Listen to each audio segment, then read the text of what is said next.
àwọn aráàlú kò ní gbà kí ẹnikẹ́ni ṣèrú nínú ìdìbò yìí o, Adeleke ránṣẹ́ sí Tinubu. Gómìnà ìpínlẹ̀ Ọ̀ṣun Adémọ́lá Adeleke ti ké sí ààrẹ Bọ́lá Tinubu lórí ìwà mọ̀gòmọ̀gò àti ìwà jàgídíjàgan tí àwọn èèyàn rẹ̀ ń gbèrò láti hù ní ìpínlẹ̀ Ọ̀ṣun. Ó ní àwọn ará ìpínlẹ̀ Ọ̀ṣun náà kò ní gbà kí wọ́n dábàrú ìdìbò tó ń bọ̀ ní ọjọ́ 15 oṣù kẹjọ ọdún tá a wà yìí. Adeleke sọ èyí nígbà tó ń bá wọn alátìlẹ́yìn rẹ̀ sọ̀rọ̀ níbi ìpolongo kan nílùú Òṣogbo ní ọjọ́ Ajé Monday ọ̀sẹ̀ yìí. Ó béèrè ìdí tí ìpànìyàn àti ìwà jàgídíjàgan fi ń ṣẹlẹ̀ ní Ọ̀ṣun nígbà tí ẹgbẹ́ òṣèlú Accord àti àwọn ará Ọ̀ṣun ti fi àtìlẹ́yìn wọn hàn fún ààrẹ Tinubu fún sáà kejì lọ́fíìsì. Gẹ́gẹ́ bó ṣe wí, ààrẹ Tinubu, mò ń fi ọ̀rọ̀ yìí ránṣẹ́ sí yín. Kí ni ẹ fẹ́ kí Ọ̀ṣun ṣe? Àti fi hàn pé a ó ṣe àtìlẹ́yìn fún yín fún sáà kejì. Kí ló dé tí wọ́n fi ń pa wá?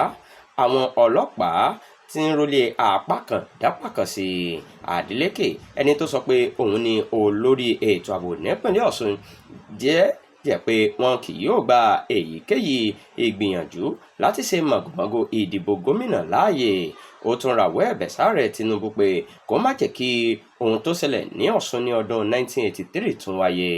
Gómìnà fi ẹ̀sùn kàn pé àwọn ọmọ ẹgbẹ́ òṣèlú Accord ti ń kojú ìkọlù púpọ̀ láti nǹkan bí oṣù mẹ́ta sẹ́yìn.